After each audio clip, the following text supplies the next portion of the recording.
एक समय था जब अपना देश आज़ादी के लिए लड़ रहा था। अपने स्वतंत्र सेनानी ने जान की आहुति देकर अपने देश को आज़ाद करवाया। कईयों ने अपने माँ बाप खोए, माओ ने अपने बच्चे खोए, लड़कियां विधवा हुई। इन सब परिस्थितियों से जूझकर उन लोगों ने अपने देश को आज़ाद करवाया। पर इन सब में उनका क्या फ़ायदा हुआ? क्या उनको इसके लिए पैसा मिला? बिल्कुल नहीं। क्या उन्होंने ये सब उसके लिए किया क्योंकि वो चाहते थे कि उनका नाम अमर हो जाए, देश के इतिहास में लिखा जाए? नहीं, उन्होंने ये सब अपने देश के लिए किया, उसके आज़ादी के लिए किया। इन सब में सिर्फ बड़े बूढ़ों ने अपनी जान नहीं दी, बल्कि छोटे बच्चों ने भी अपनी जान देकर अपने देश को आज़ाद करवाया है। ऐसी एक स्टोरी है बाबू गेनू की। बाबू गेनू एक टेक्सटाइल मिल में काम करते थे और टेक्सटाइल में तब अंग्रेज हैंडल करते थे और अपने देश के खादी जैसे दुनिया में फेमस कपड़े को अपने देश बेचकर दुनिया में बेच रहे थे।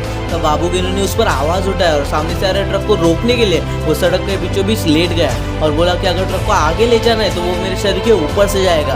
पर अंग्रेज इतने बेरहम थे कि उन्होंने बाबू गेनू के शरीर के ऊपर से पूरा ट्रक ले गए। बाबू गेनू की हिम्मत को देखकर और भारतीयों के मन में साहस आया और अंग्रेजों के खिलाफ आंदोलन और बढ़ गया। दोस्तों, ऐसी कहानियां सुन के हमें भी प्रेरणा मिलती है और देश के लिए कुछ करने का जुनून पैदा होता है और इससे भी एक इच्छा नहीं होती जो आज याद करे और कल भूल जाए। देश के लिए कुछ करने का जुनून बढ़ने लगता है। मैं पहले सोचता था कि देश के लिए कुछ करने से क्या ही हो जाएगा, पुलिस में, मिलिट्री में भर्ती होने से क्या फायदा, देश के लिए जान देने से क्या फायदा। पर हमारे एक सर थे, उन्होंने मुझसे एक बात बोली जिससे मेरा पूरा माइंडसेट हिला के रख दिया। सर बोले कि हर एक इंसान जो पैदा होता है वो एक दिन मरेगा जरूर, पर किसको इज्जत नहीं है।